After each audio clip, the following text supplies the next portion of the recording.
El gobierno de la tarde. Iniciamos el gobierno de la tarde, son las 3:10 en punto y don Andrés L. Mateo para iniciar tiene un tema en carpeta.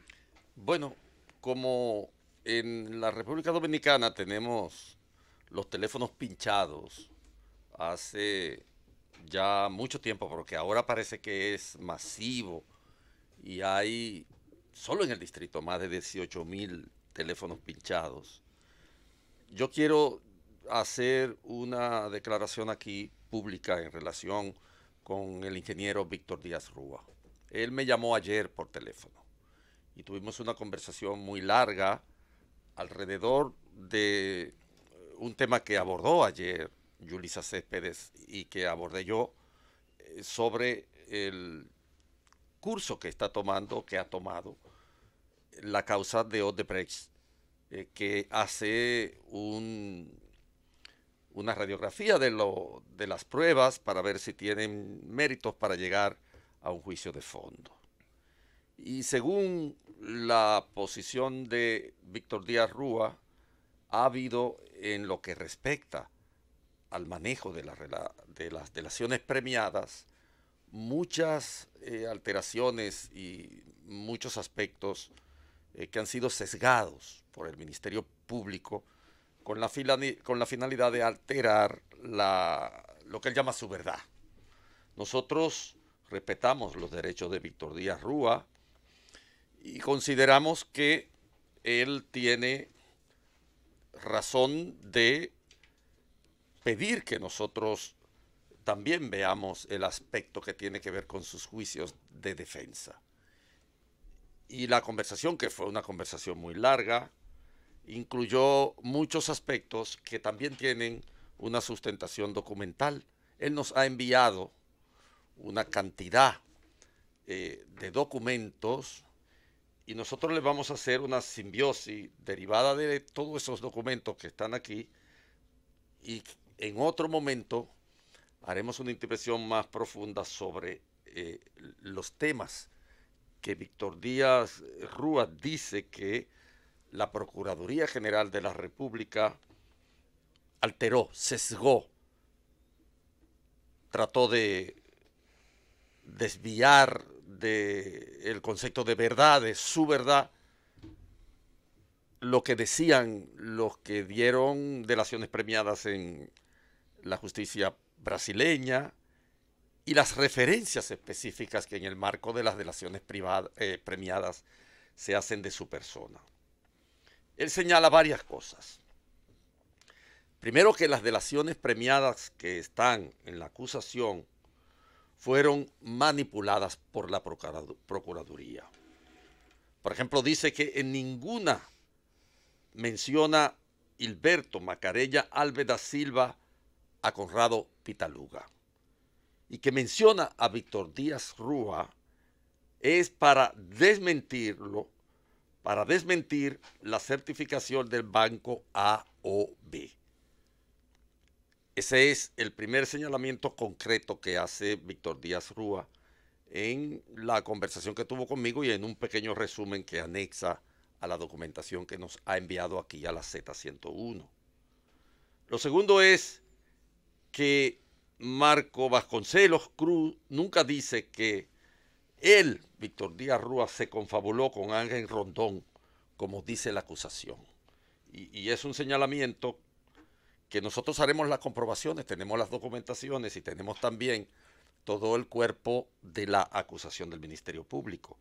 Pero estamos señalando lo que en esa larguísima conversación y ahora en estas documentaciones nos decía Víctor Díaz Rúa.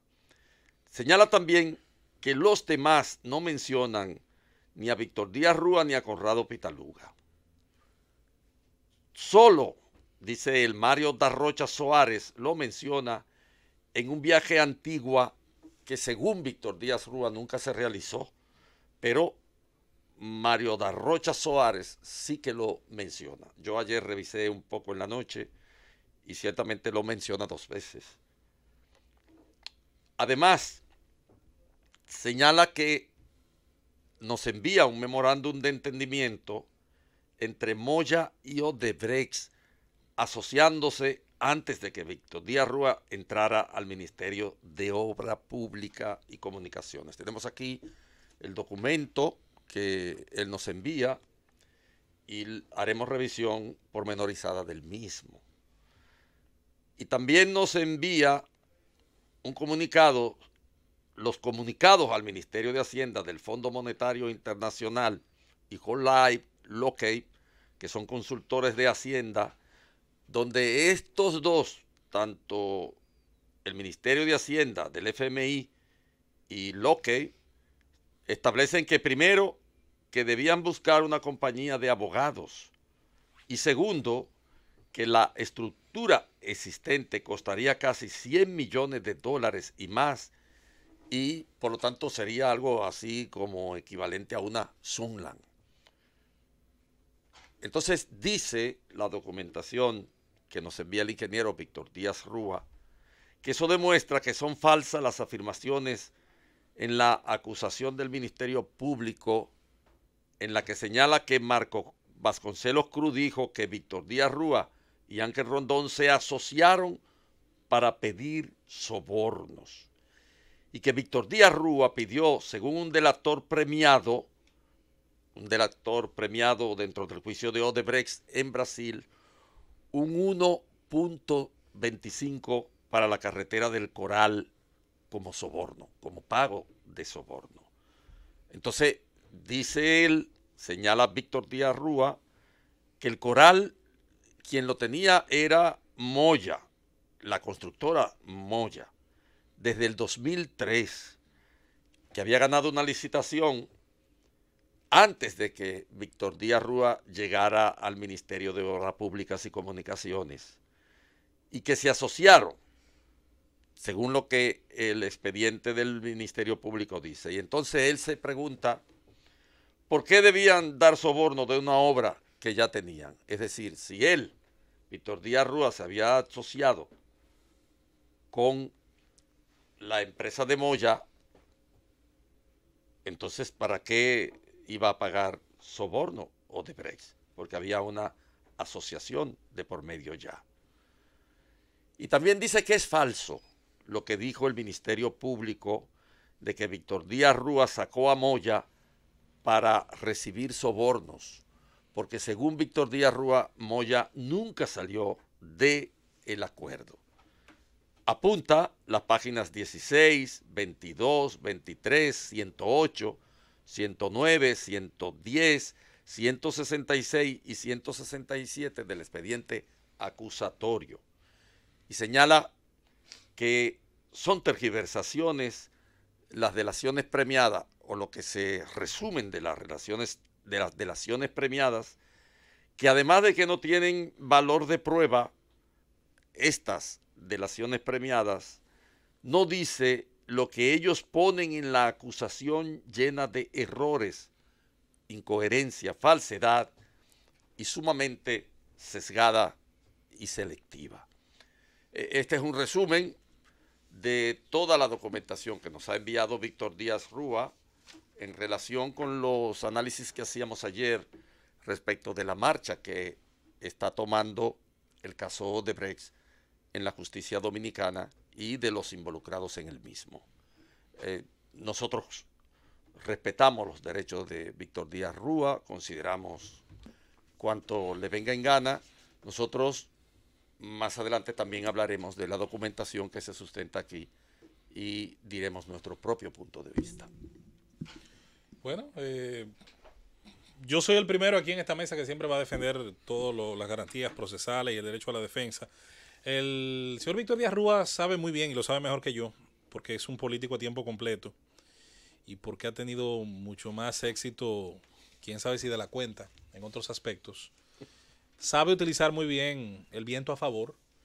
El que ha volado chichigua de manera instintiva no tiene que ser un gran conocedor de los vientos alisios, ni los convexos, ni nada por el estilo. Sabe que tiene que ponerse en contraposición al viento ascendente. A veces incluso tiene que correr para que la chichigua suba.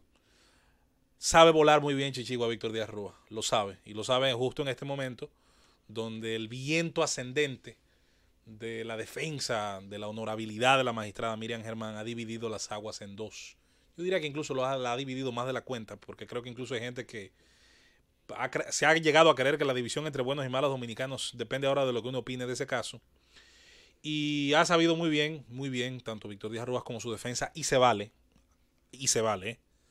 aprovechar este tipo de situación donde las corrientes, sobre todo al interno del Partido de la Liberación Dominicana, han proyectado en los medios de comunicación su choque. Es una herramienta válida, es una estrategia que yo creo tiene toda la validez dentro del juego. Al final, eso tendrá que demostrarse las razones jurídicas al frente del magistrado que está a cargo de su caso. Luego está el tema del famoso juicio social, del juicio de la sociedad, del juicio de los demás. Un juicio que no tiene un mallete para declarar una condena, es cierto, pero que es un juicio importantísimo, sobre todo cuando en más de una ocasión ha sido quizás la última línea de defensa a veces de la sociedad dominicana. Este medio y nosotros somos los primeros que vamos a tratar siempre de escuchar el tañido de las diferentes campanas a la hora de asumir, de absorber una información. Y eso es básicamente, yo diría, lo que a mí me encantaría de este tema, que pudiéramos sobre todo verlo a partir de todos los factores que parecen involucrados, a partir de todos los puntos de vista, el fondo, la forma, la intención, lo que pudiera lograrse si de alguna manera igualamos el tratamiento justo, sobre todo, claro, dentro de los reglamentos a todos.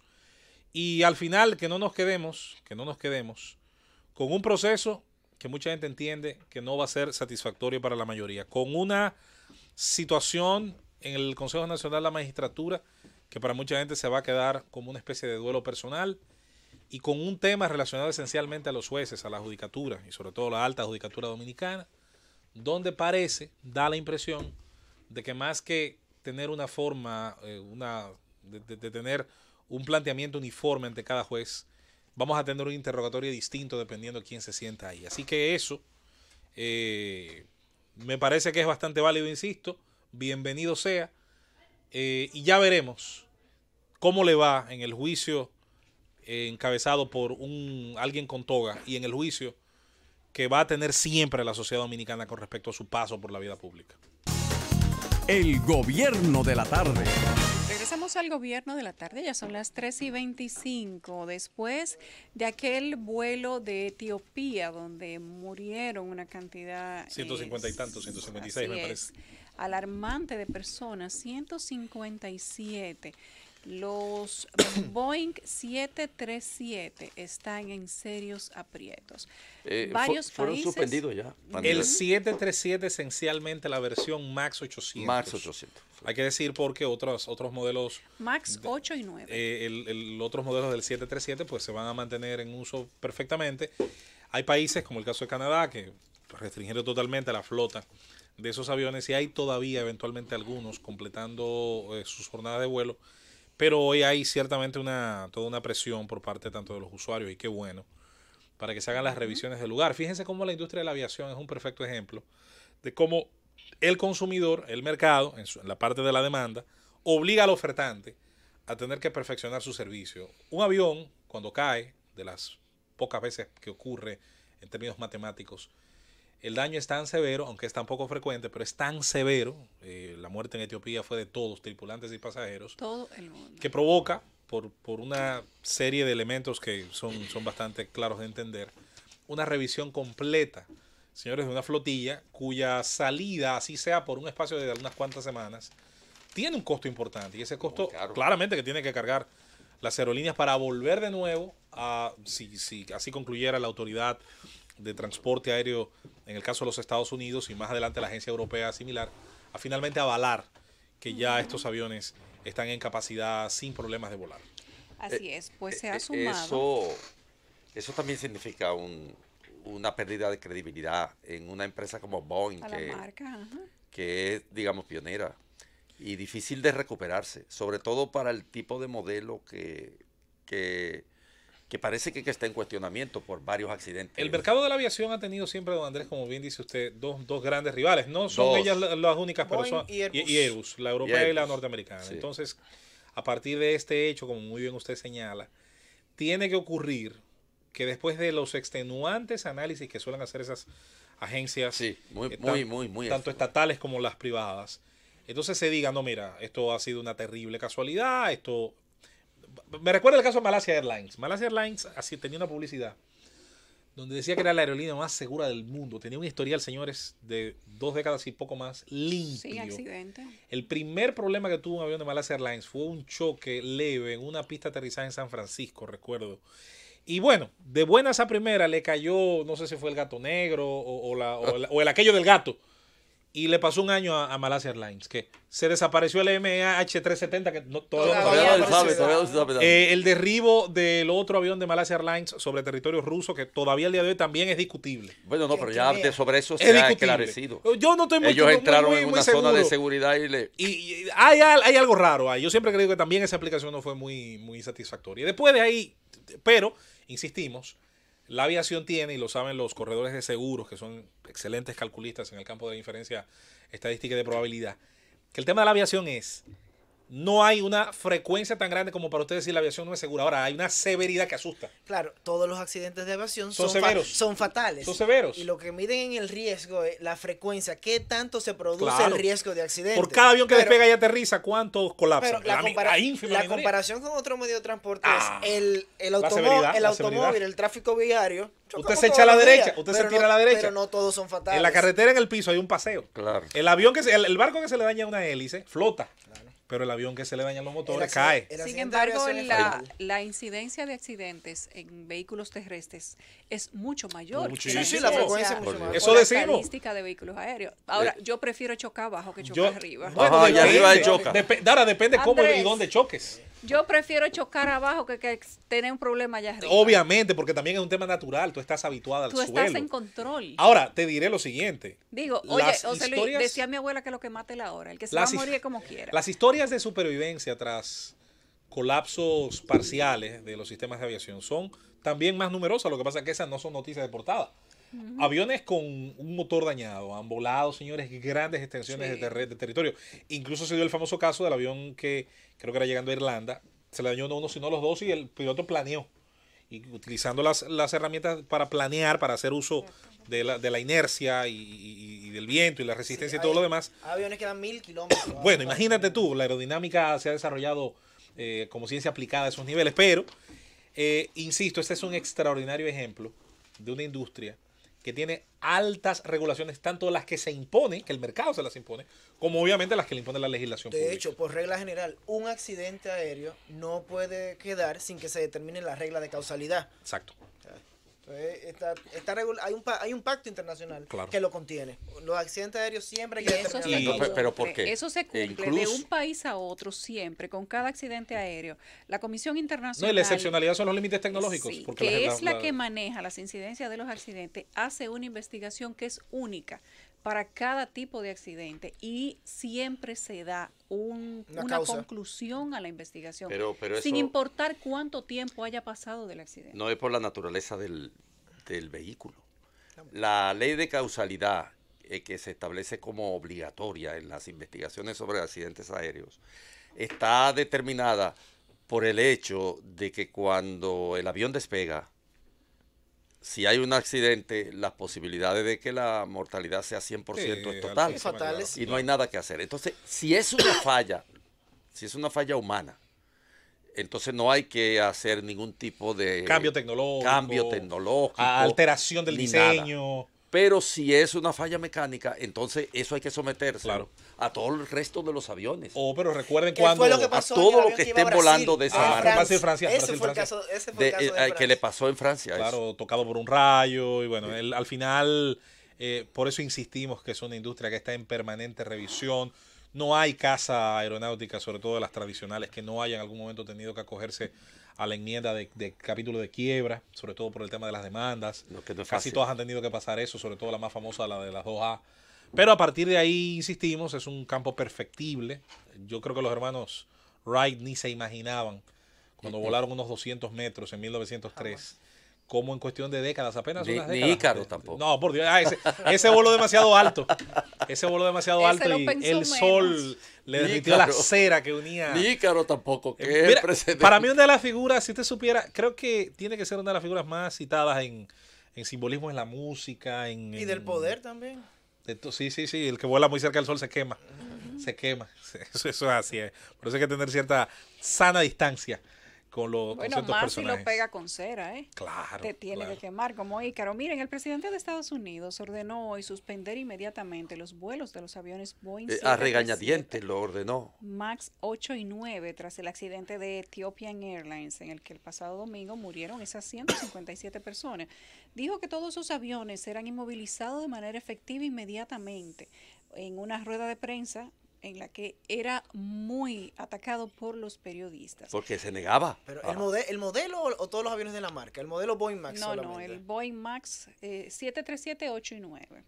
Sí. El presidente explicó que cualquier avión de este tipo que esté actualmente volando llegará a su destino y ahí será inmovilizado hasta nuevo aviso.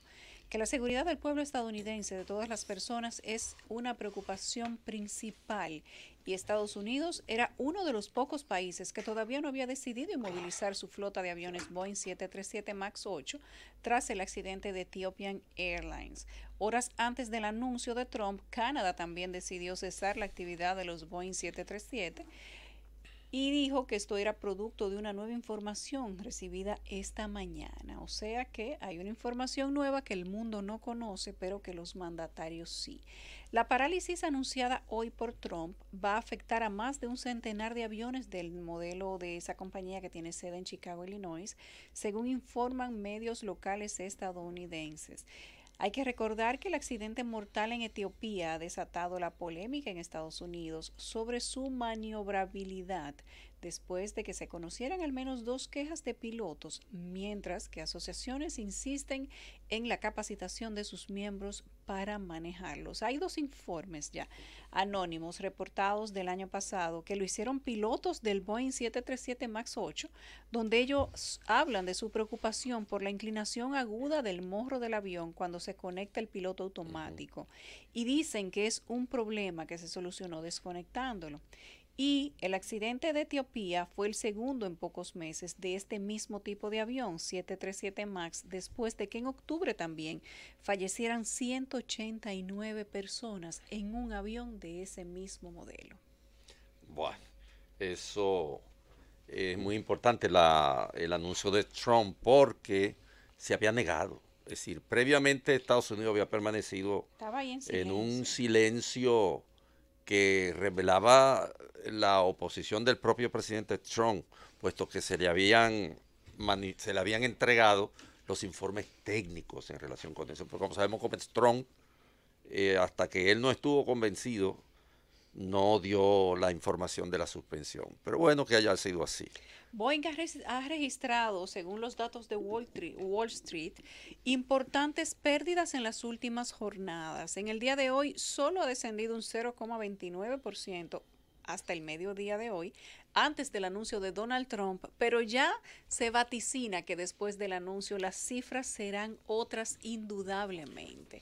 Ahí no se juega con los chelitos. Bueno, no sé si nos quedará en este bloque un pedacito para hablar también del transporte dominicano. Yo lo voy a decir porque en el día de ayer, Hugo Veras, que es un aspirante del Partido Revolucionario Dominicano, presentó su candidatura para la alcaldía del Distrito Nacional y a mí me simpatizó el hecho, no me simpatiza ese partido, pero me simpatizó el hecho de que él propone algunas ideas, algunos pensamientos para la solución del caos del transporte. Cambiar el sentido de algunas calles. Él dice que de llegar cambiaría un poco algo que podría solucionar los problemas del tránsito capitalino, el sentido de circulación de varias avenidas. Entre ellas, por ejemplo, él dice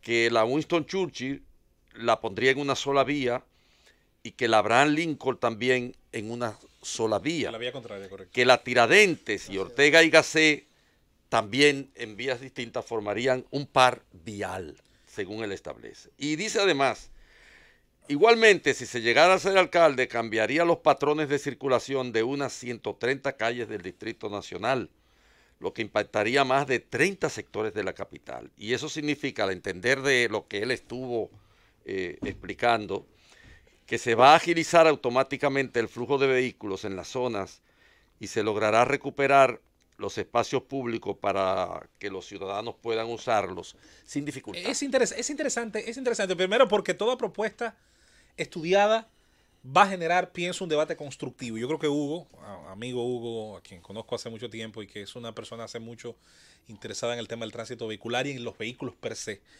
yo creo que él es tiene, incluso en sus propuestas demuestra que tiene cosas que aportar. Ahora, el tema por sí mismo, y Hugo lo sabe, y creo que debe haberlo abordado en algún punto de esa explicación, es que las vías, el ancho de vía es como el ancho de flujo de una tubería. Tan pronto ese ancho esté ocupado totalmente por el flujo, que en este caso son vehículos, no es agua ni gas, el sentido en el que este opere puede ayudar, pero no necesariamente convertirse en la solución. Me acuerdo un poquito la famosa frase de Yogi Berra de párteme la pizza solo en 3 pedazos que no tengo mucha hambre. Es la misma pizza. En ese sentido, yo creo que es interesante la propuesta. Ahora, el problema aquí, y qué bueno que un aspirante alcalde... El pobre Yogi Berra. un genio. Descansa en paz. Pienso que la clave está en que los 6 alcaldes de un súper conglomerado como es el Gran Santo Domingo, el alcalde de Santiago, que pronto podrían ser 2 si dejamos que los políticos sigan dividiendo el mapa, puedan entender que se trata de exigir la participación del sector privado y público, una especie de pacto entre los dos, para que haya soluciones masivas, sean estas el tranvía, el tren superficial, el metro subterráneo, los autobuses, porque hasta que no logremos sacar, insisto, los vehículos que llevan 6 pasajeros, 2 adelante, como anoche dice el chofer, y 4 atrás, de las calles, sustituyéndolos por unidades de autobuses y microbuses de 20, 30, 35 más pasajeros, más los vagones de unidades del tren, yo creo que no va a haber forma, más allá de lo mucho que pueda aportar, insisto, y qué bueno esta idea y que siento una base para el debate. Oye, José Luis, ¿por qué traje el tema? Yo traje el tema porque casi todo lo que yo hablo de transporte es invocando a la figura de Halle Herman, con quien yo hablaba todos los días. Es el referente que tiene República Dominicana. Y es hay otro muy bueno que hablamos menos, que escribía en Diario Libre antes. ¿Cómo se llamaba? Muy bueno. Sí. Lo mencionamos con menos frecuencia, pero es un experto extraordinario. Voy a ver si me acuerdo de ahora. Lo que yo señalo es que por lo menos hay un pensamiento en la propuesta de Hugo Veras. Un pensamiento. El transporte es una expresión de la organización social. Así es. Y Halle Herman decía que el transporte era matemática. Por lo tanto, uno no ve, por ejemplo, en el Intran, que este tipo de pensamiento esté operando. Es decir, hay acuerdos, firman acuerdos con instituciones, que tú dices, ¿qué tiene que ver esto con la mejoría del transporte?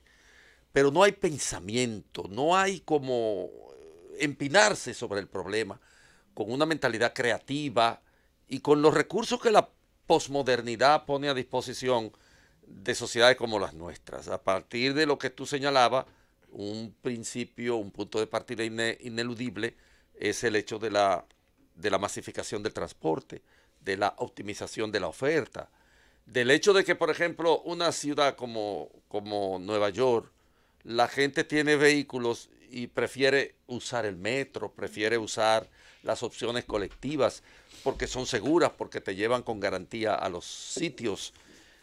Pero yo lo que extraño en ese Intran es el pensamiento. No hay como estructuras pensantes, gente. Porque, por ejemplo, ese señor, Hugo Veras, yo no soy amigo de él, yo no lo conozco, pero propone, está haciendo propuesta, está pensando. Y ciertamente lo que tú dices quizás esa no sea la solución. O no del todo, pero ayuda. Pero hay un pensamiento. No, y le da inicio a un debate desde donde pueden surgir. Mira, aquí sí, allí no. La dirección de circulación aporta mucho a la fluidez. A la fluidez. Pero el tema del estancamiento y los tiempos de espera en los semáforos, el tamaño del parque vehicular. La solución es el tamaño del parque vehicular. La solución viene por un transporte público más grande y más eficiente. Y que la ciudad no crece. O sea, que menos personas participen en el tráfico viario de manera personal. El gobierno de la tarde. Regresamos al gobierno de la tarde. Hay un paro anunciado, un paro de camiones anunciado por Fenatrado para este próximo viernes. Léase pasado mañana. Otro, y este será como el tercero o el cuarto en los últimos meses. Fenatrado, recuerden que mantiene una situación de deuda con el gobierno, que supuestamente han entrado en algunos acuerdos últimamente, pero cuando uno cree que la cosa está mejor, vuelven y se tiran a la calle y hacen otro paro. Quizás un poquito más tarde vamos a ver si Francis llama al señor Ricardo de los Santos y él puede decir aquí a viva voz cuáles son las razones otra vez, porque aparentemente son No, ellos quieren mismas. que le expliquen cuál es el mecanismo de fijación de los precios de la gasolina. Al menos eso es lo que se exhibe en público. Pero todos sabemos que Fenatrado amaga pero no da. Por cierto, qué bueno que tocan el tema. Ustedes no han extrañado cierta voz. Claro, en estos días. Hubiere. ¿Y qué pasó? No sabemos qué ha pasado con Hubiere. Oh, pensé que era yo ¿Será nada que lo más. atendieron? No sé. No tengo la menor idea, Digo pero yo, que quiero pensé que saber era yo si nada fue más. que lo atendieron, Andrés, porque ¿dónde está toda esa lucha que teníamos hace 3 meses? Díganme, no cambiaron la Ahora, ley de hidrocarburos. Con el tema este de lo de la ley de hidrocarburos, yo digo que es más fácil conocer los misterios de la Santísima Trinidad, del dogma del Dios Trino, que el de comprender la fórmula. No sé quién fue que me contó, no sé fue quién que me contó el día pasado, que andaba en un viaje con Temo. Alguien nos contó a nosotros. De aquí, de este equipo. Y cómo se aumentaron los precios esa semana en el extranjero. Ponle tanto.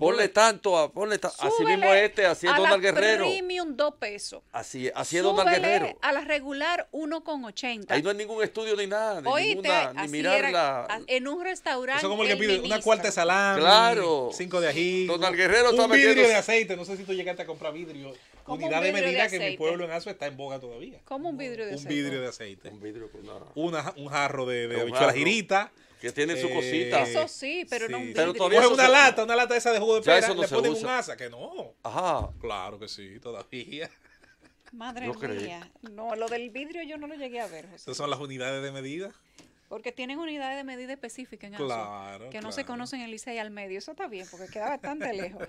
Bueno, pues ciertamente extrañamos y echamos de menos al señor Hubiere, que tenía una lucha feroz, que había puesto en movimiento su equipo colectivo y que habían dicho que se mantendrían en sesión permanente hasta que el gobierno le explicara al pueblo cuál era la medida que utilizaba o el contenido de la ley que utilizaba como fórmula para calcular la gasolina, que no iban a salir de las calles hasta que el gobierno bajara X cantidad a las gasolinas. El gobierno, atiendan esto, no le bajó la X cantidad a la gasolina, no modificó la ley de hidrocarburos y no se le explicó a nadie, pero el señor Hubiere desapareció. Por eso nosotros preguntamos que si fue que lo atendieron, pero eso es una mera pregunta. Mira, una no pregunta, estamos diciendo nada. fuera del mundanal campo de los combustibles. Yo no soy economista, pero realmente es algo muy sencillo. ¿Cuál es el precio del petróleo a nivel internacional? ¿Qué me cuesta llevarlo de donde yo lo compro hasta el consumidor? ¿Es eso lo que hay que subirle? Lo que debería, es el mundo ideal. Es el mundo ideal. Mira, le estoy diciendo, Eduardo. Aquí hay que agregarle servicio de la deuda externa. Ese es el cálculo. Déficit del presupuesto. Oye, claro. es un tema. Mira, aquí le agregan hasta una administración de la ley. Atiende, en las rebajas que se hicieron hace unos mesecitos, el precio se desplomó en el mercado mundial realmente en un 33%. ¿Cuánto rebajaron en este país? El 12%. En la coyuntura aquella de la baja universal casi del petróleo. De 100 a 40. Exactamente. De 117 a 39 por ahí. ¿Tú sabes cuánto se rebajó aquí de ese? ¿Para qué se usó? Para Punta Catalina. El presidente lo usó para financiar Punta Catalina. Lo que otros países emplearon, digamos, para amortiguar deudas sociales, históricas, qué sé yo. Por ejemplo, Bolivia creó con el excedente, toda una estructura de remodelación hospitalaria. Ecuador hizo un tipo de inversión en exploraciones, en mejoras de redes eléctricas. Todo eso en este país se usó para pagar ese gigantesco fraude que se llama Punta Catalina. Lo usaron para eso. Y ahora en los últimos años la gente estaba lo más contenta en los últimos días, pero era un 33% que había bajado y aquí se había aplicado un 12%. Por eso digo, para que se haga conciencia o sea, que nunca real. toman en cuenta la ley. ¿Qué cuesta un galón de gasolina? El precio del mercado internacional en adición a lo que cuesta llevárselo al consumidor. Así debería ser. Tal vez un 60, un 70% por arriba de lo que pagamos hoy. Por cierto, me salgo de estos temas tan mundanales para ir a otros más profundos, más etéreos. ¿Ustedes han tenido hoy problemas con alguna de sus redes sociales? ¿Hoy se ha caído en algún momento? ¿Se cayeron las tres? Se cayeron las tres. Y Facebook. Facebook. Usted que es un instagramero de primera, No, dígame. Realmente, José, tú sabes que yo comencé a utilizar redes sociales cuando me senté en esta mesa. Espuyándote. Yo no me había dado Me han cuenta. dicho que usted incluso cuando va al gimnasio, los dos ejercicios que más hace es espejo y foto. No. También desde que entré aquí dejé el gimnasio. Qué belleza. No tengo tiempo. Pero hoy se han caído, señores, 3 de las redes. Habría que ver qué está detrás de todo esto. Porque el colapso de estas redes es bueno que se sepa. Ya no es solamente un tema de entretenimiento. Las redes son información. Pero no solo son información, son comercio. Hay que verlo de esa manera. Y fuerte. Y Fuerte. bueno, No, son parte de la sociedad de hoy. Y José Luis, disculpa que te interrumpa. Realmente las mías, estoy entrando ahora, funcionan. no, usted está bien. Yo como no más uso de esas 3. No, yo uso WhatsApp, sí, claro. WhatsApp e Instagram. Pero mientras tanto. Me parece que es el mismo dueño, puede estar relacionado. De WhatsApp, Facebook y Instagram. No lo sé con seguridad, me parece que es el mismo. Yo sé que la primera y la tercera es del mismo, del señor aquel. WhatsApp Mark y Facebook Zuckerberg. sí, de Zuckerberg. Pero Pero Instagram WhatsApp no tengo la constancia. De No, todos al modos, revés. Yo sé que Instagram y Facebook sí. Pues ya, las 3 Lo son de que él. no Porque sabía el era WhatsApp que sí, Instagram. la adquirió. Que WhatsApp, exacto. Es así. Bueno, pues nada, esperando mientras, insisto, esto vuelve a dar un servicio al 100%. Nos permitimos recordar, aun cuando somos un país donde hay una brecha digital, donde una gran parte del mundo sigue siendo análogo, las empresas, sobre todo de cierto tamaño, hoy tienen todas un community manager o pagan a una agencia vía outsourcing para darle seguimiento a esa parte del mercado también. Hay algo que yo me encuentro antinatural. ¿Qué Que cosa? una persona en la misma red social tiene hasta 3 cuentas. Pero aún más de ahí, que tiene varios manejadores de redes sociales. También, sí. Es algo todo extraño. es según, todo depende. De quien tú seas, ¿no? Claro, ven acá. Y si tiene, qué sé yo, 50 millones por ejemplo, de seguidores. al doctor Andrés con una le basta. Y me sobra. Pero a Bulín 47 necesita más de una probablemente. Andrés usa Facebook. Yo uso y Facebook. Andrea Y de ver- Facebook le da para allá porque yo he visto yo sí Facebook, le doy. estoy pendiente de Facebook es las muy publicaciones. amigable con los escritores por Sí, el espacio. sí, Por el te da espacio espacio. lógico. En ese sentido es muy Y cómoda, porque, muy cómoda. además Y permite editar No, también. y te Exacto. permite Twitter usted lo pone mal y tiene que borrarlo. No, y te pero que en permite Facebook tú poner escribes videos y fotos y no es tan sin importar lo que interactivo. pesa. Yo estoy, hace mucho obviamente no estoy usando Facebook, pero cuando la usaba, una de las cosas más cómodas era eso, que voy Yo a sentarte a uso escribir Facebook. sin fin. Yo lo que más uso es Twitter, Yo soy tuitero. pero yo uso Facebook. Yo usaba Twitter. Lo que menos uso es Instagram. Yo, Porque me como gusta que no le Twitter. encuentro todavía mucho Twitter la es lógica. divertido. Instagram.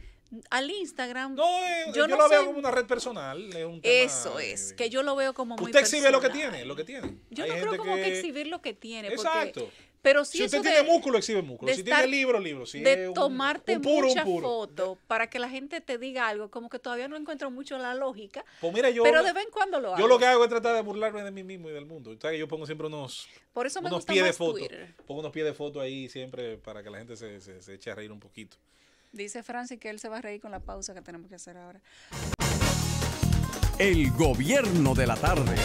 Regresamos al gobierno de la tarde. Recuerden que ayer hablábamos del tema de la racionalización del agua en el Gran Santo Domingo, pero la gente empezó a llamar ayer y a darnos las informaciones de cómo estaba sucediendo en su provincia o municipio. Ayer hablamos de Atomayor, que tenía 10 días sin agua, pues para hoy ya son 11. La misma persona de ayer nos escribe y nos dice que no ha ido INAPA por allá, que es a quien le corresponde, y que todos los días tienen que comprar un tinaco de agua que les cuesta 500 pesos. Tenemos en la línea al señor Ricardo de los Santos, que es el presidente de FENATRADO, quienes han anunciado un paro de camiones para este viernes. Señor de los Santos, buenas tardes, cuéntenos. Sí, buenas tardes, Yulis, Andrés, todo el equipo. José Luis, Efectivamente, ¿verdad? nosotros en el día de hoy, hemos llamado a un llamado a paro para el próximo viernes. Un paro que se hará de 6 horas, de 6 de la mañana a 12 del mediodía. ¿Qué estamos denunciando nosotros? O sea, ¿qué vale nuestra demanda? precisamente que el Ministerio de Industria y Comercio, de la misma forma que publica los precios de los combustibles semanalmente, que de esa misma forma publique las informaciones que sirven de fundamento para la aplicación de lo mismo. Ya que nosotros hemos visto que no se maneja con la transparencia necesaria lo que es la colocación de los precios de los hidrocarburos, de los combustibles que nosotros utilizamos. Y hemos buscado aleatoriamente algunos datos, y le vamos a hablar a ustedes ahora mismo del mes de marzo, de junio, de noviembre del año pasado con relación al día de hoy. De la semana del 31 de marzo al 6 de abril, el barril de petróleo costaba $64.87. La tasa del dólar estaba a 49.20 y el galón de gasoil regular costaba 180.50. Hoy tenemos el barril de petróleo a 57.26, la tasa del dólar 50.42 y el galón de gasoil regular 181.20. En la semana del 30 de junio al 6 de julio, el barril de petróleo costaba $74.13. La tasa del dólar estaba a 49.33. El galón de gasoil regular costaba 182.50. De igual manera, en la semana del 24 de julio al 30 de noviembre, el barril de petróleo costaba $51.46. La tasa estaba a 50.08 y el galón de gasoil costaba 186.40. Entonces nosotros le pedimos a ese Pitágoras que tiene el Ministerio de Industria y Comercio, de que hace los cálculos para lo que es la aplicación de los precios de los carburos, que publique las informaciones para que el pueblo dominicano de una vez y por todas se dé cuenta de la forma que nos están engañando. Por eso es que nosotros hemos llevado este llamado a paro en una primera etapa, estamos hablando de 6 horas. Por eso no se detiene ahí. Todo depende de cómo el Ministerio de Industria y Comercio se maneje con lo que es la transparencia en el precio de los combustibles a partir de ahora. Ricardo, ¿sabes qué? Esta lucha que haces, esto que denuncias, lo han hecho otros sindicalistas o empresarios del transporte en ocasiones anteriores, varias ocasiones y algunas de ellas muy recientes. De hecho, nosotros mencionábamos a alguien hace un momento que brilla por su ausencia después de que dijo que la lucha iba a continuar hasta que se solucionara el tema del transporte. Ustedes, ¿cuántos paros estarían dispuestos a hacer o si solamente piensan que con este sería suficiente? Fíjate, nosotros precisamente lo que estamos pidiendo es la publicación, la transparencia. Hasta tanto no logremos eso, nosotros no nos vamos a detener. Nosotros, esto no es como se dice y como hemos escuchado en una ocasión, que amagar y no da, no, es todo por el contrario. Nosotros lo que exigimos es transparencia, e inclusive en este caso no estamos buscando un beneficio solamente para los camioneros, estamos buscando un beneficio para el país en sentido general. Porque yo soy de lo que entiende que nosotros no producimos petróleo y que si está caro debemos comprarlo caro. Ahora, justifícame lo que tú me estás vendiendo, los precios que tú me estás aplicando, que vayan acorde con la variable para aplicar los precios, que es el barril de petróleo, la tasa del dólar y los impuestos establecidos en la ley 112, en la 253, en la 495, en fin, todas las leyes que tienen que ver con los hidrocarburos, pero que se hagan de una forma transparente, porque ahí acabamos de demostrar cuando en ocasiones tenemos los precios de los combustibles, el barril de petróleo mucho más barato y aquí el galón de combustible mucho más caro. Recuerden ustedes que en un reciente pasado hubo un desplome en los precios del barril de petróleo, donde bajó de $76 a 42 para un 42%. Sin embargo, en el mercado local, en ese entonces, los combustibles, el que más alza experimentó fue de apenas un 16%. Ese 26%, ¿qué hizo el gobierno con él? Es lo que nosotros queremos que al pueblo dominicano se le explique. ¿La huelga hasta cuándo se supone que debe durar? No, nosotros en una primera etapa para este viernes, precisamente los viernes en hora de la mañana, el Ministerio de Industria y Comercio publica los precios de los combustibles. Nosotros nos vamos a parar en esta ocasión a suspender nuestros servicios. Porque cuando hablamos de huelga, no quiero que se entienda que nosotros vamos a entorpecer a nadie que quiera transportar su carga, a nadie que quiera circular libremente. Ahora, las unidades de Fenatrado, que estamos hablando de casi 30,000 camiones en todo el país, van a estar paralizadas en sus parqueos. No vamos a entorpecerle a nadie. Ahora vamos a demostrar de que nosotros no estamos conformes con el manejo que tiene el Ministerio de Industria y Comercio con el tema de los combustibles en este país. Ricardo, el tema de la deuda que tenía el gobierno con ustedes, ¿cómo va? Fíjate, Yulisa, esta es una deuda que baja y sube, pero una deuda que va a ser constante siempre, porque ahora mismo, en el tiempo que nosotros tenemos hablando, se está generando una deuda, porque en todas las obras que se están llevando a nivel nacional, que son obras del Estado, nosotros ahora mismo estamos produciendo, estamos trabajando. Es decir, Pero que es el un tiempo que negocio estamos hablando bueno. se ha generado... No, es obligado de la por eso participación, esa ¿cómo deuda no? es infinita, Pero nunca yo se va a prefiero que terminar. me deban. Oh, Ricardo, pero entonces es, independientemente de que ustedes en ocasiones se revoltean por la deuda, es un negocio que se mantiene generando todo el tiempo. O sea, es mejor que le deban a que no le deban. Sí, claro, eso lo entendemos, Yulisa. Por eso nosotros nos mantenemos trabajando continuamente, pero hay ocasiones que las deudas se ponen tan viejas y nosotros no podemos cumplir con nuestros suplidores de neumáticos, repuestos, lubricantes, talleres, la financiera, los bancos, y por eso nos vemos ahogados en ocasiones y tenemos que presionar con paro para nosotros poder cumplir con esos compromisos. Porque si no es con paro, no le pagan. Bueno, hay una costumbre de eso, pero debe decirle que en los últimos tiempos, de una forma u otra, se han regularizado más los pagos. Pues eso tenemos que ser honestos en cuanto a eso. Pues qué bueno, ojalá que tengan éxito y que el Ministerio de Industria y Comercio, tal vez a ustedes, que no se lo ha dado a más nadie ni al país, tal vez a ustedes les explique cómo es el cálculo. Yo lo que entiendo y le hago un llamado a toda la sociedad en sentido general, Yulisa, de que este no es un problema solo de los camioneros, es un problema de la sociedad en sentido general, de toda la población. Y ojalá todos logremos unirnos de una forma cívica y pacífica, le hagamos los reclamos necesarios al Ministerio de Industria y Comercio para que de una vez y por todas el pueblo dominicano sepa lo que está pagando y por qué lo está pagando en el tema de los combustibles. De acuerdo, gracias Ricardo de los Santos, suerte el viernes con su paro. Ya ustedes escucharon que los camioneros de Fenatrado se van a un paro general el próximo viernes solamente por 6 horas en busca de que el gobierno transparente el cálculo de los hidrocarburos. No sé qué piensan José Luis, Eduardo, Andrés, si creen que esto podría surtir efecto en tan solo 6 horas o si se conseguiría con lo que no consiguieron los otros que también hicieron huelga. Yo no me hago ningún tipo de fantasía. Los grupos de choque en nuestra sociedad tienden a presionar hasta cierto punto, casi siempre conveniente a ellos y solo a ellos.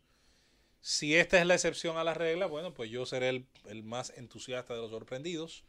Pero no me voy a hacer ilusiones realmente. Aquí en nuestro país, insistimos, se tiene que crear la mentalidad del contribuyente, la mentalidad del consumidor.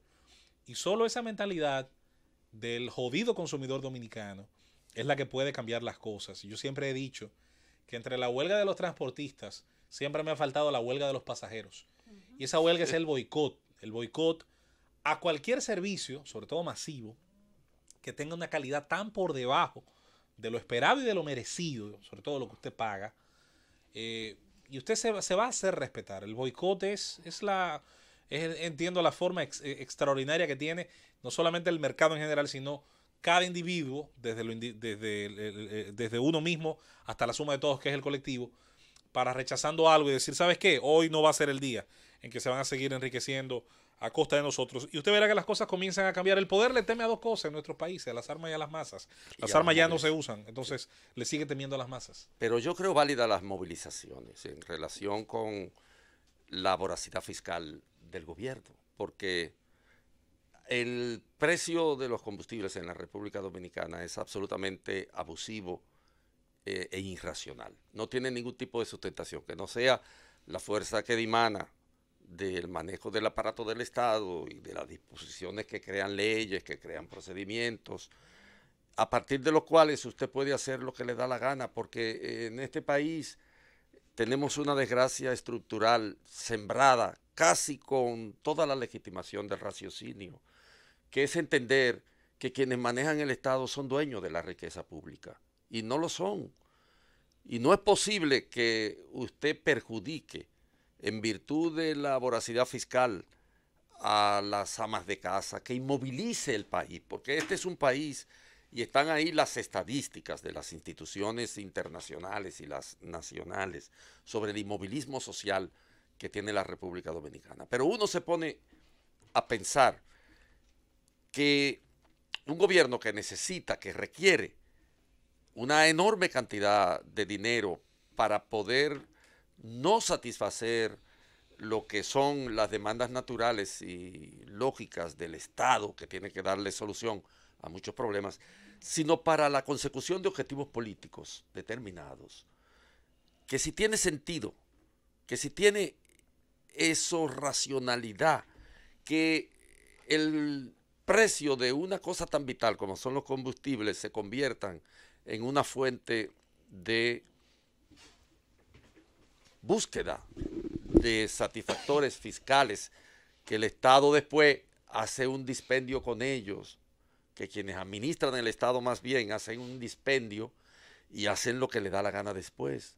Esa es la desgracia de este país, porque la mentira, nosotros no vivimos en la sociedad del espectáculo, nosotros vivimos en la sociedad de la mentira, y esa es la desgracia. No hay correspondencia entre lo que la ley dice respecto de que si sube, sube, o si baja, baja, como se decía antes, porque esos precios son medalaganarios. Cuando hay coyuntura, cuando hay movilizaciones, ellos no se atreven a subir los precios. Es un descaro eso, es una falta de respeto a la pobreza de este país, a la pobreza solemne, y es un manejo arbitrario del poder del Estado. Mira, en relación a eso también es muy importante no permanecer indiferente y entender de qué se trata el precio de los combustibles. Si usted mira a su alrededor, mira su carro, mira las medicinas que compró, mira algunos de los alimentos que consume, todo llegó a usted por un aparato o por una máquina que utiliza combustible para la movilización. ¿Qué significa eso? Que el precio de los combustibles afecta absolutamente todo lo que nosotros consumimos. En cuanto al reclamo, es un reclamo válido, como tú bien decías, José Luis. El derecho al reclamo, el derecho a expresarse, el derecho a pedir que se hagan las cosas de tal manera, es un derecho de titularidad individual, pero de ejercicio colectivo. Nadie debería de permanecer indiferente. El precio de los hidrocarburos nos afecta a todos, desde el más pobre hasta el más rico. No hay excepción.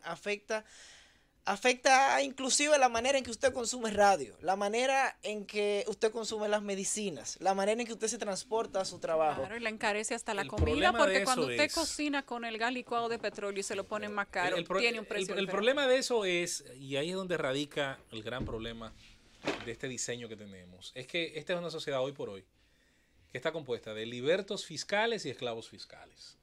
Hay unos libertos fiscales, entre ellos grupos fácticos, grupos de poder, grupos importantes, eso incluye grupos del transporte, de tanto de pasajeros como de mercancías, que obtienen, sobre la base de su posición de fortaleza, una serie de ventajas que usted no puede como individuo recibir.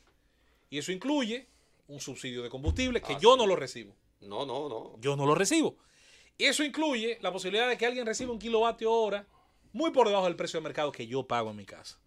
Eso incluye la posibilidad de que lo que yo puedo consumir, que sea importado, que lo tengo que pagar con todos los impuestos del lugar, hasta donde el detallista final me lo vende a mí, otra persona lo puede recibir muchas veces pasando por encima de una serie de impuestos. Y eso es ahí donde radica la trampa. Si fuera, ciertamente, como muy bien describe nuestro compañero Eduardo, claro, afectaría a todos por igual y todos por igual nos sentiríamos en la misma obligación de denunciar lo que hay, de denunciar. Y yo sería el primero que me pongo detrás de Fenetrado si eso fuera así, pero como no lo es, en la práctica no lo es, insisto, ¿okay? Y no es una frase mía, es del gran economista, el amigo Guerrero, aquí hay libertos fiscales y esclavos fiscales, y eso contribuye, entre otras cosas, a que no haya, por ejemplo, competitividad. Aquí se habla mucha maravilla, tenemos a gente, instituciones, hablando de generar mejores condiciones para la competencia. Nunca las va a haber. Si la estructura de costos de alguno es del primer mundo y la de otro es del tercero. No puede ser en el mismo país, en 48.000 kilómetros cuadrados, que eso ocurra. Y caramba, ¿en cuántas cosas nos decimos que hay más de un país precisamente en uno en nuestro territorio? El gobierno de la tarde. Regresamos al gobierno de la tarde. Son las 4:14. En este momento vamos a iniciar con los comentarios de todo el equipo. Y el primero es de don Andrés L. Mateo. Muchísimas gracias. El procurador fiscal de la República Dominicana, Jan Alain, y la fiscal del Distrito Nacional han sacado del expediente de la ONSA a Manuel Rivas. El crimen de Junior Ramírez queda, por lo tanto, ahora en el limbo. Porque si el móvil de la muerte era la extorsión, el extorsionado no existe. Junior Ramírez es una víctima de una voluntad sin causa, porque Argeni Contreras lo mató por cuenta propia, él solo, sin que nadie se lo mandara. Es una interrogante que todos nos hacemos cuando leemos el frío distanciamiento de los hechos que contiene el expediente. Ayer me llevaron una parte del expediente y solo leyéndolo, me dio una repugnancia tan grande de vivir en un país semejante. Esa es la que se le aplica al expediente del caso de la onza, la misma receta que Jean Alain se inventó con relación a los tucanos, al tema de los tucanos. Los tucanos es una causa de soborno. 3.5 millones de dólares envueltos en una transacción para la compra de estos aviones que llega a nuestro país a partir de todo un procedimiento de courier por la vía de la empresa Embraer, que vende y negocia estos aviones tucanos. Pero cuando el expediente se deposita, es un expediente sin sobornados.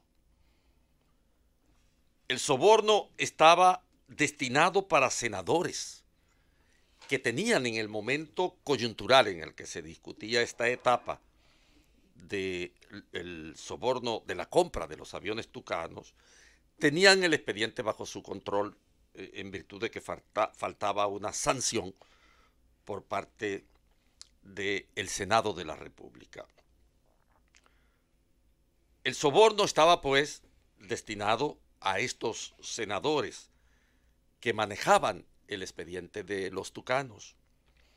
Pero el único senador señalado desde el origen del juicio que se da en las cortes norteamericanas, no aquí. El senador Canaán fue también sacado del expediente. El crimen de la onza era extorsión y no hay extorsionado. Resulta que Argenis Contreras actuó por su cuenta propia, porque le dio la gana, porque él quiso resolver ese problema de su jefe simple y llanamente por la vía expedita del crimen. Y no hay extorsionado en un caso en el que el móvil del crimen era la extorsión. El crimen, el ilícito de los tucanos es soborno, pero en el expediente no hay un sobornado. En el expediente aparece los que administraban el proceso ese fraudulento de arriba a abajo de la administración de la onza, y en consecuencia se les señala como copartícipes de actos de corrupción. Los courier, que en el caso de la onza, no, los que vendían productos, los contratistas, y Manuel Rivas, que también va a ser enjuiciado por corrupción. Pero no hay ningún móvil de extorsión reflejado en el hecho y por lo tanto el crimen queda en el limbo.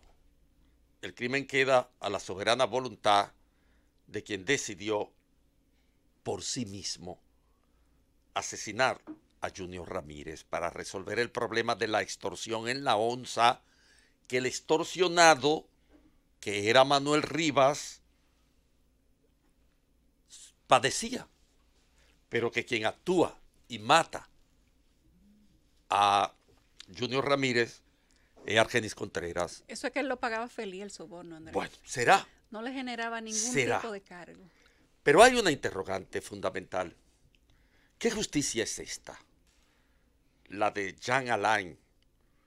Que si usted es del comité central o del comité político, si usted es senador de la República o tiene la gracia del Ejecutivo, de Danilo Medina, lo sacan de cualquier expediente ipso facto.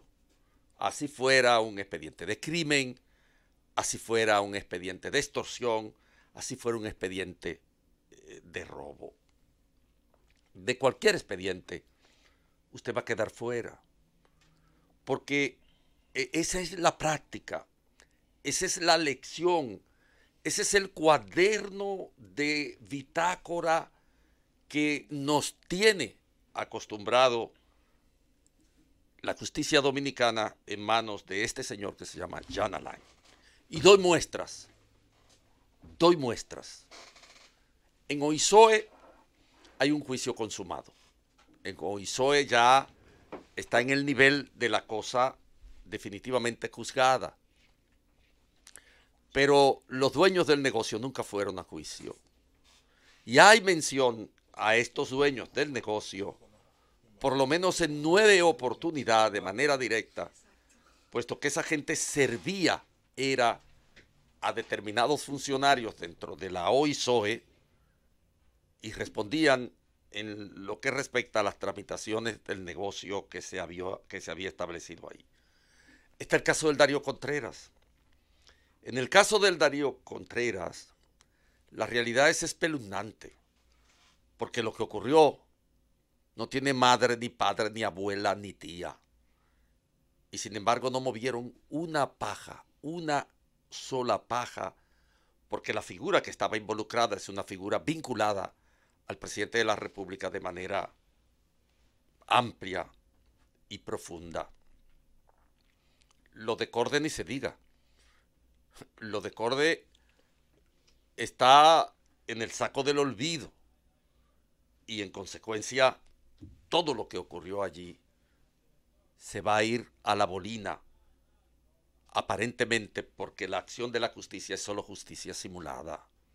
Lo de INAPA, hemos hablado muchas veces de eso. El propio procurador instrumentó un expediente que sucumbió en la justicia. 1.400 millones de pesos. Sucumbió en la justicia. Y él prometió hacer una apelación y reparar todo lo que el expediente proporcionaba para que estos sujetos fueran puestos en libertad. De Odebrecht ni hablar.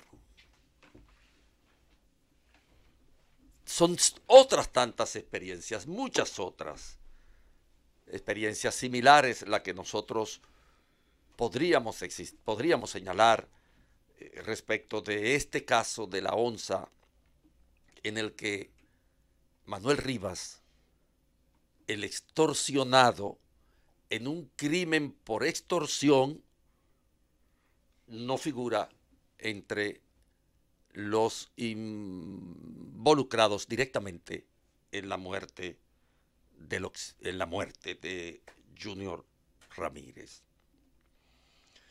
¿Es posible, me pregunto en voz alta, llamar país a una cosa que tiene una justicia semejante?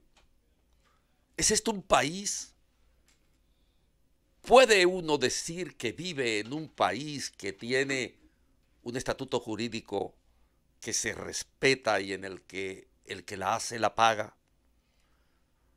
¿No es ese manto de protección obsceno que la práctica política ha establecido aquí como desnaturalización de la justicia el daño fundamental de la convivencia en la sociedad dominicana? Ahí está. Estos casos son elocuentes y hablan por sí solos. Un caso de soborno sin sobornados, que llega a la justicia sin uno solo de los sobornados. Un caso de crimen por extorsión en el que el extorsionado ni por asomo aparece en el expediente como vinculado al crimen. El gobierno de la tarde.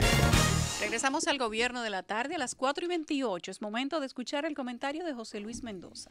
Hace un ratito mencionábamos, creo cuando hacemos mención, no sé si el tema tecnológico o el tema del transporte, hablamos de que este país perfectamente subsisten varios países en uno. Un país de 2 pisos, como decía. Me acuerda aquello de que no es lo mismo ir a la Romana que a Romana. Son cosas distintas, ¿no? Yo quiero que alguien me diga la diferencia. No, en el artículo hay mucha diferencia. Claro. O a la Romana tú te vas desde la parada que está ahí por el parque, pero a Romana Ahí van los ricos. a Romana no llega la guagua. Pero fuera bromas aparte, ciertamente por los niveles de inequidad que expresa nuestro diseño, nuestro modelo productivo, atrofiado desde dentro, y atrofiado porque, entre otras cosas, esa atrofia a mucha gente le genera ganancias sin esfuerzo. El esfuerzo que bien podría tener o generarle una competencia limpia se pierde, y con eso se pierde muchísimo del beneficio que finalmente puede recibir el consumidor final. Hablando de esas inequidades, me llama de manera extraordinaria la atención las declaraciones de la señora Telma Eusebio. Telma Eusebio es una funcionaria pública que dirige la Unidad de Electrificación Rural y Suburbana. Este coso, que responde a las siglas de UERS, en mi vida había oído hablar de esa institución, pero me parece bien. Y maneja muchísimo dinero. No me sorprende. Y los presupuestos de esa oficina son altos. No me sorprende, y ojalá lo justifique. Aclaro, le adelanto que espero que cada centavo que llegue a ese presupuesto, ojalá pueda ser bien empleado, señora Telma. Con todo el buen deseo del mundo, hago este comentario. Esta institución, UERS, que más bien parece el nombre como de una universidad alemana o algo así, hizo un convenio con la Corporación Minera Dominicana, que tiene pues una fundación, y esta fundación va a destinar unos recursos, son estos 15.853.000 pesos y un poco más, para rehabilitar redes eléctricas en el municipio de Maimón. Al hacer este anuncio y al hablar de lo que va a aportar el Estado, de lo que van a aportar las mineras y de recibir las declaraciones, ella hace una declaración que me parece extraordinaria. Porque la señora Telma Eusebio, yo dudo que en su trabajo tenga la intención de ser subversiva. Ella no tiene por qué, ni para qué, ni nada por el estilo. Todo lo contrario. Ella es parte de un todo, y de ese todo creo que debe tener alguna concordancia en el lenguaje. ¿Y cuál ha sido el mensaje que ha dado la señora Telma, que a mí me ha impactado tanto? Bueno, Telma Eusebio dice que hoy, en el año 2019, en el mes de marzo, ¿a cuánto estamos ya? 13. A 13. Hay 1 millón de ciudadanos dominicanos sin energía eléctrica, sin servicio de electricidad. Eso es verdad. 1 millón. Señores, 1 millón no es poca cosa de nada. Para nada. Bueno, de pesos. Sin acceso al servicio totalmente. 1 millón. Piénselo bien. ¿Cuántos municipios del país, cuántos conglomerados urbanos pasan del millón? Hasta donde yo sé, solo 2. Gran Santo Domingo, como todo, ¿verdad? Y Santiago, que lo bordea o lo pasa. No hay después de esos 2 municipios No. ningún asentamiento urbano en nuestro país que pase del millón, y estamos lejos para que otro se desarrolle tanto como para acercarse. De manera que todavía, para los niveles, para las unidades habituales de políticas públicas en materia demográfica, hablar de 1 millón, 1000 por 1000, 1 millón, yo pienso que es una cantidad para pensarlo 2 veces. En el país donde sale de la pobreza en cada discurso presidencial un montón de gente, yo no sé si es que al mismo porcentaje se le suma o son porcentajes distintos, lo que sea. En el país donde hablamos, como hace un ratito lo decíamos, y no tenemos por qué negarlo, donde ha habido una revolución de consumo en los pasados 25 años, que ha transformado muchas cosas que son visibles. No es teoría, están ahí. Un parque vehicular en el que usted se puede encontrar, como veía yo en estos días, en memoria de la risa, tenía a mi izquierda un McLaren y tenía a la derecha una chatarra en 4 ruedas. La desigualdad. Y tú en el medio, ¿eh? Sí. Y entonces, al final, como que hay cosas para las que uno está más preparado que para otras. Pero insisto, esta es una cifra que yo pienso, de toda la buena fe del mundo, sale de la administradora de ese asunto que se llama UERS, a la que, insisto, le espero la mejor de las gestiones y los mejores resultados del mundo, porque vaya que se merecen los dominicanos en pleno siglo XXI. Que el servicio eléctrico se convierta en parte habitual de sus vidas. Usted se ha sentado a pensar en la incomodidad que usted le da cuando no hay luz en su casa. Hay quien discute si el acceso a es un derecho fundamental. Yo no sé si como tanto, pero yo doy por sentado que ya es un elemento vital. Claro, vital para la... Yo insisto, sigue siendo todavía un deber pagar el servicio que usted recibe. Pienso que al final una sociedad idónea no debería subsidiarle a nadie que pueda producir y pagar. Siempre va a haber un grupo de la población que necesitará protección. El acceso a plantea otro problema. Imagínate tú. No, espérate que para allá voy, porque por ahí quiero concluir y mi comentario va a ser bastante breve. Lo quiero suscribir específicamente a esto, porque hay que aprovechar, don Andrés, Yulisa, Eduardo, hay que aprovechar cuando el sistema tiene crisis de lucidez. Y yo le llamo a eso. Eso es una crisis de lucidez. Eso es una fuga. Eso es una fuga de verdad, de veracidad, que yo quiero aplaudir de la señora Telma Eusebio. Que no yo le tengo hasta miedo a esos excesos de lucidez. No tengo el privilegio de conocerla. Normalmente subyace un interés por debajo. Por bueno, eso le tengo cuando miedo. viene a ver, no, y este es un caso, insisto, yo quiero creer que aquí hay una verticalidad entre los datos que ella tiene y lo que ella expresa, y obviamente la política que le corresponde. Me da la impresión de que estas son de las cosas que tenemos que con pinzas sacar para recordarle a los que todos los días nos dicen que aquí quizás estamos tan bien que ya tenemos que pensar en problemas de segunda generación. No. Este es un país que es una mezcla de cosas. Aquí hay que discutir elementos muy actuales, hay que discutir problemáticas que tal vez nos hemos hecho conscientes de ellas de manera muy reciente, pero todavía tenemos problemáticas que estaban en la campaña del 66. Del 62 se prometían resolver. De forma que esa es una cifra que, insisto, me gustaría saber qué van a opinar de eso otros hacedores de opinión desde la cosa pública, desde la administración de la cosa pública, que, vamos a decir, dibujan una realidad de la que todo el mundo tiene dudas.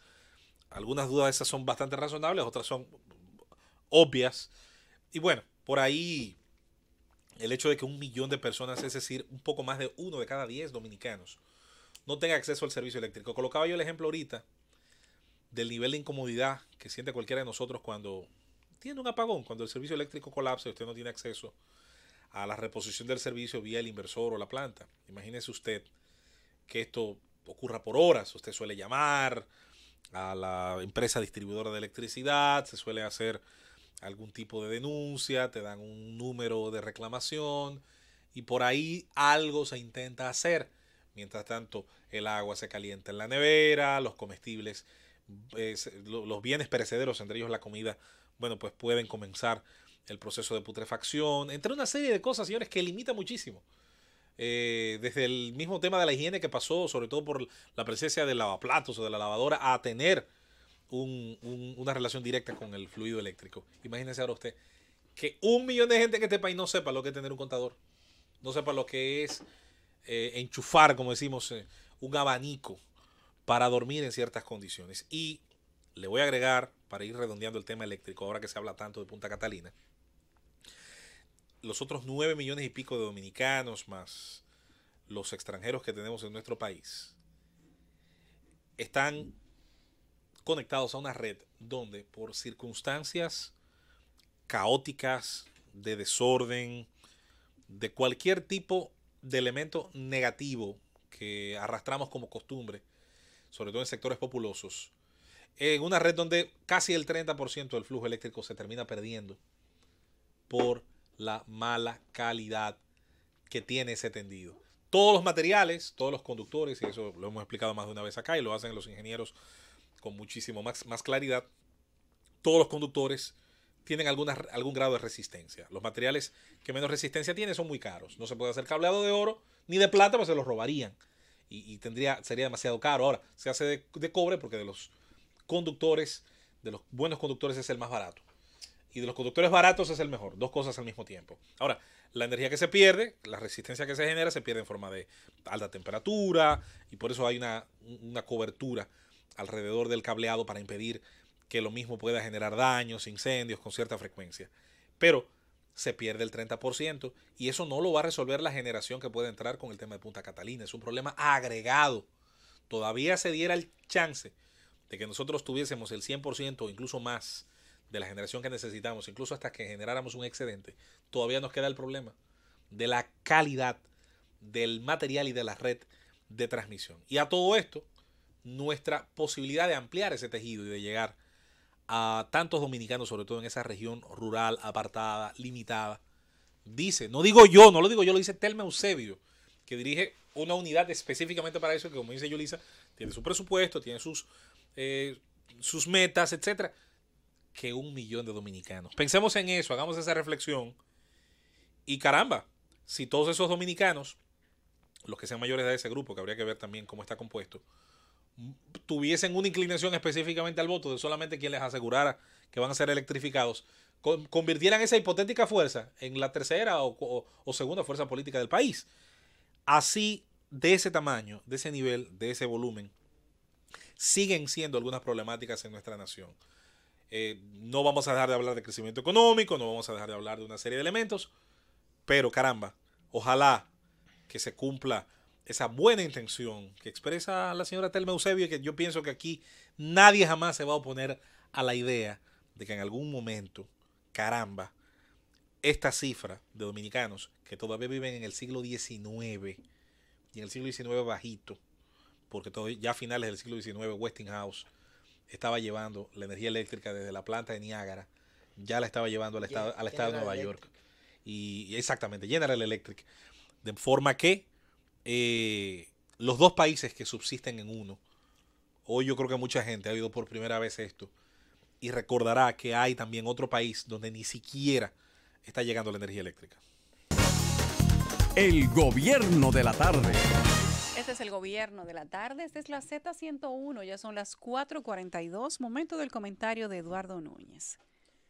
Muy buenas tardes a todos nuevamente.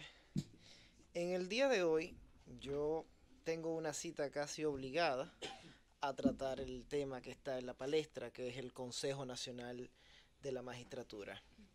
Yo creo que dentro de la ola de informaciones, de opiniones, de polarizaciones, de personas que defienden y otras que atacan, desde las limitaciones naturales de mis capacidades, yo quiero brindar un poco de aclaración a algunas cosas. La primera, debo de aclarar que lo que ha sucedido a lo interno del Consejo Nacional de la Magistratura no es una violación al artículo 26 del reglamento que contiene las objeciones. No se trata de una violación reglamentaria, se trata de una violación constitucional y de una violación a otro artículo del reglamento, si así se quiere apreciar. ¿Por qué? Lo primero que hay que hacer es entender la naturaleza del órgano, entender la naturaleza del Consejo Nacional de la Magistratura, por algo muy sencillo. No se trata de un órgano melaganario o de un órgano simple. Se trata de un órgano que reúne la cabeza de los 3 poderes del Estado: el poder ejecutivo, el poder legislativo y el poder judicial. Es un órgano de un constitucionalismo perfeccionado, de un constitucionalismo contemporáneo, avanzadísimo. Es un órgano de hiperconstitucionalidad. ¿Por qué? Hace 100 años, cuando lo que reinaba era el principio de separación de los poderes, o el principio de división de los poderes, era impensable que el presidente, la cabeza del Poder Judicial y las cabezas del Poder Legislativo se sentaran a tomar una decisión en conjunto. El Consejo Nacional de la Magistratura representa nuestro carácter, nuestra esencia como Estado democrático. Es más, desde mi punto de vista, el Consejo Nacional de la Magistratura es inclusive un momento más solemne que el de la toma de posesión del presidente, que es un acto simbólico, consecuencia de una decisión que tomó el pueblo anteriormente. ¿Por qué digo todo esto? porque si es un órgano de hiperconstitucionalidad, si es un órgano de un derecho constitucional dominicano moderno, porque vuelvo y lo repito, las cabezas de los 3 poderes del Estado sentados juntos para tomar una decisión. Ese es un evento que no se repite. Esa es una competencia que no tiene ningún otro órgano. Por eso, el primer punto de partida es saber que ese órgano de Estado de Derecho perfeccionado se encuentra sobre todo vinculado a la Constitución. Y por su vinculación a la Constitución es que la audiencia, la entrevista que se desarrolla en lo interno del Consejo Nacional de la Magistratura no es una entrevista periodística, no es un espectáculo, no es un show mediático, no se trata de hacer sentir al otro mal ni colocarlo contra la espada y la pared, porque el Estado no funciona así. Ni lo contrario, ni de hacerlo sentir bien tampoco. Ni de hacerlo sentir bien, muy bien. Tiene toda la razón. Los principios según los cuales va a actuar el Consejo Nacional de la Magistratura se encuentran escritos en la Constitución. Son los principios tradicionales, los que conocemos: derecho de defensa, contradicción, prohibición de un trato discriminatorio, la valorización o siempre la representación del principio de igualdad. El Estado no puede actuar en forma ligera, en forma arbitraria o en forma alegre. Todos dentro del Consejo Nacional de la Magistratura se encuentran sobre todo vinculados por la Constitución. ¿Por qué hago esta aclaración? Y repito, no hay una violación al artículo 26 en la forma de las objeciones, porque las objeciones tienen su forma de presentación y su condicionamiento previo como acto de procedimiento antes de las entrevistas. La gran pregunta es, ¿dónde ubicamos las preguntas y el discurso de los consejeros y a qué tienen estos que estar vinculados? Es ante todo a la Constitución. El consejero tiene que ser imparcial, no porque lo diga un reglamento, sino porque la Constitución lo impone. El consejero tiene que actuar apegado al debido proceso, no porque lo diga un reglamento, sino porque la Constitución reconoce el debido proceso.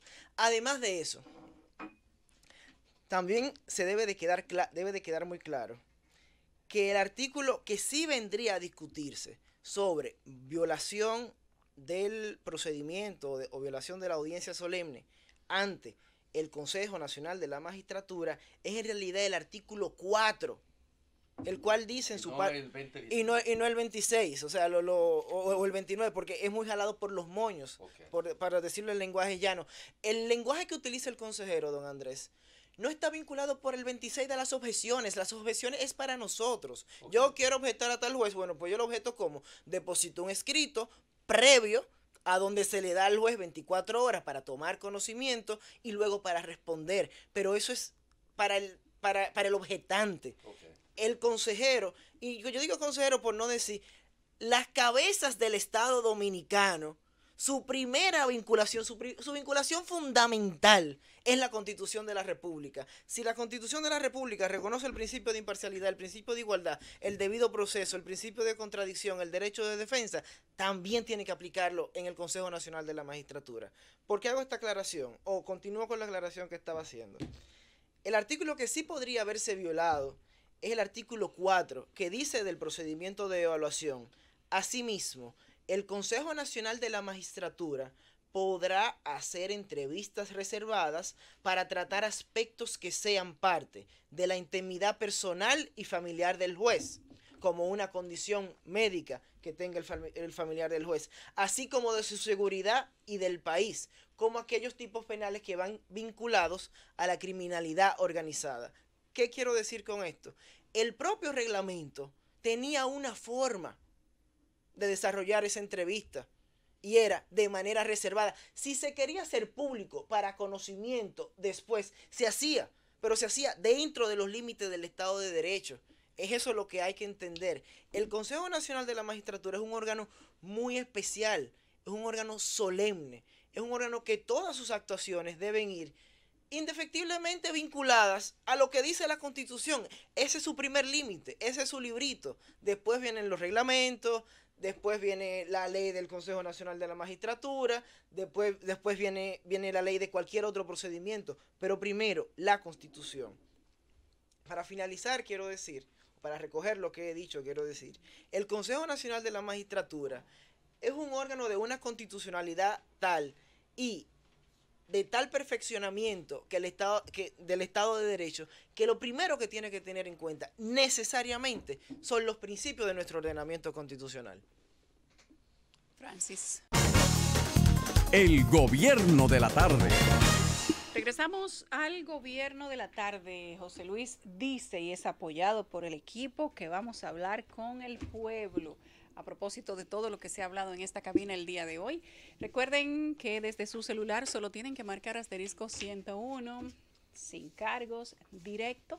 Cae de inmediato en nuestra central telefónica y que desde su casa u oficina puede marcar al 809-732-0101, desde el interior y sin cargos 809-200-0101 e internacional y sin cargos 855-221-0101. Y de inmediato se llena el panel de la Z101 y nos vamos con la primera llamada. Eduardo y José Luis, buenas tardes. Hola, buenas tardes. Hola. Se está cogiendo brisa en la avenida España. Adelante. Le dije que la brisa estaba muy fuerte. Hola, buenas tardes. Buena. Adelante. Yo le estoy llamando a ver si alguien puede regalarme una silla de ruedas. Arreglar. Si alguien puede regalarle una silla de ruedas, Eduardo. No. Dime. No, yo no. Vamos a anotar tu nombre. Díganos nombre su y número, nombre y su por favor. teléfono. Sí. Atilio Ubrí Pérez. Atilio Ubrí Pérez. ¿Cuál es? Si puede, por favor, darnos un número de contacto. 829 829 892 892 8626. 8626. ¿De qué sector? Sector Los Ríos. En Los Ríos. Vamos a ponernos en contacto con usted. Perfecto. Gracias. Este es el gobierno de la tarde. Buenas tardes. Hola, buenas tardes. ¿Cómo están, Tiulisa? Hola, bien. ¿Y tú? Ahorita estaba escuchando que ustedes hablaban acerca de las dificultades del tránsito y me vino a la mente que hace unas semanas yo andaba por los lados de Agora Mall y me fijé que, o sea, por un error que cometí al devolverme en la Lincoln para entrar a Ágora, tuve que seguir derecho y meterme por una callecita que hay, que está por Codetel, por ahí. Sí, la Filomena que yo qué. Esa misma. Y me di cuenta que eso es prácticamente un callejón y ahí están construyendo un conjunto de torres. Sí. Y yo me pregunté ese día, ¿y toda esta gente que se va a meter aquí, a dónde va a salir cuando tenga que salir por la mañana para un trabajo? A estos callejones que ya sin las torres están llenos.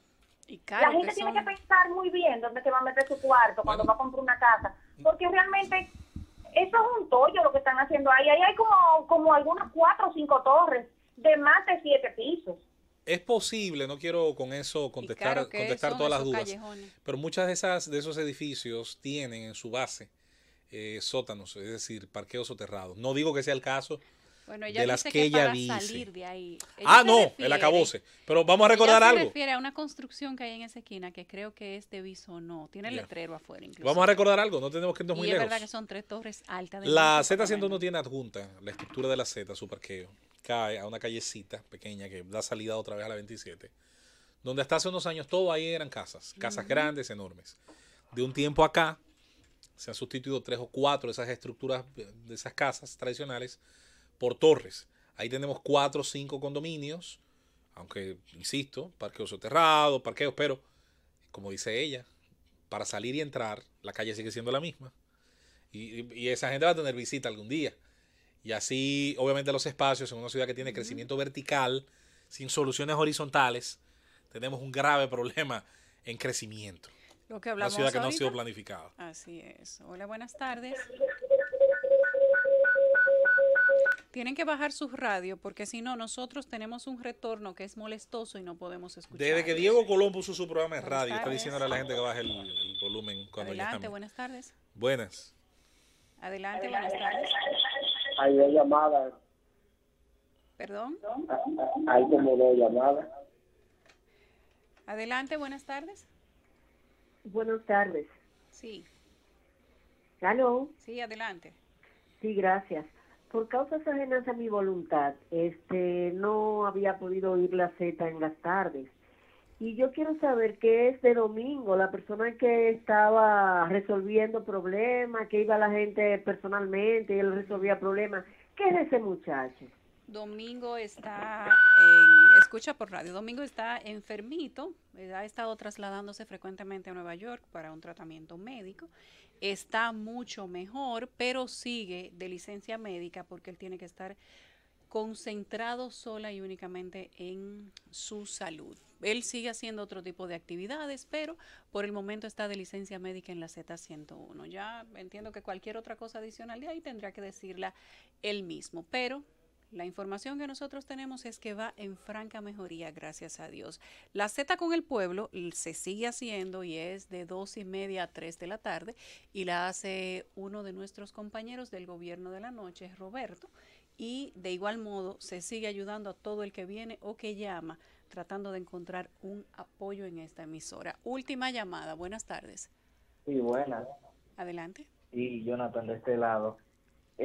Da pena y vergüenza de cómo la gente está defendiendo a la magistrada Miriam cuando el único argumento que ella tiene es de redenunciar, o sea, al procurador, acusar al procurador y no justifica ni dice nada de lo que le preguntaron. Gracias. Gracias a usted, Francis. Vamos a concluir aquí con la primera parte del gobierno de la tarde. Vamos a una pausa breve y venimos entonces con los demás miembros de esta mesa y continuamos entonces hasta las 7 de la noche. El gobierno de la tarde.